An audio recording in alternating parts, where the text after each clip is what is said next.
It is Election Day. Voters across the country, and yes, right here across the tri-state, will make their voices heard. Here in the city, we're choosing our next mayor, Democrat Eric Adams or Republican Curtis Sliwa. Now, Adams is the front runner, given that Democrats outnumber Republicans by about 8-1 here in the city. But he says he's not taking anything for granted. This morning, the former state senator and NYPD captain and the current Brooklyn borough president cast his ballot in Bed-Stuy, Brooklyn.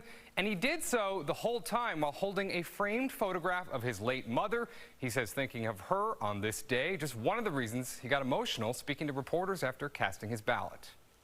Every child in the homeless shelter. Yeah. This is for all of you. Thank you. I only have 3 words. Yeah. I am you. Yes. Thank you, Daddy. Thank you. We won already. Someone asked me how many votes you need to feel you have the victory. They just don't get it. We won already. And Republican candidate Curtis Sliwa cast his vote at a polling place on the Upper West Side this morning, but not before a slight issue. Sliwa was wearing his red Sliwa for Mayor jacket as he entered Frank McCourt High School. He was told to take it off because of elections rules, but he refused. Now, elections officials apparently gave in, allowing him to wear the jacket inside, even though New York law bans voters from wearing clothes or displaying items that show the name of a candidate or political party. But as you can see, they couldn't have been any more hostile. I'd rather have faced the gang leaders with bodies that Eric Adams liked to meet with than face members of the Board of Election. And that's Republicans and Democrats. It's got to go. You see the incompetence and the inefficiency, and if it was just directed at me, I can understand it's personal. It's not.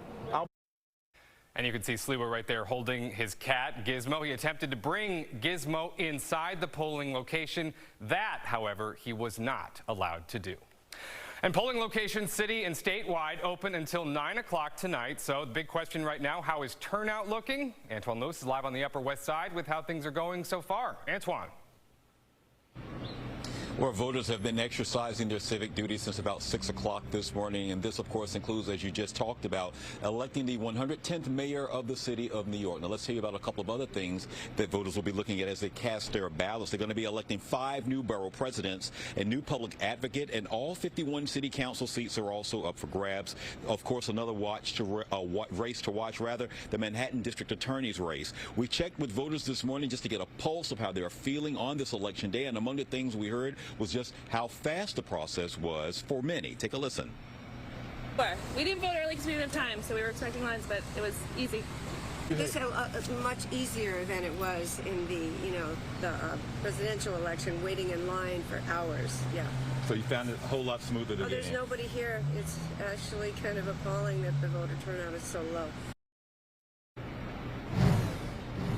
Now, the Board of Elections tweeted that some 130,000 early votes had been cast, and so far, as of right now, no major issues reported across the city. Polls are open tonight until 9 o'clock. That's the very latest from the Upper West Side. Back inside to you.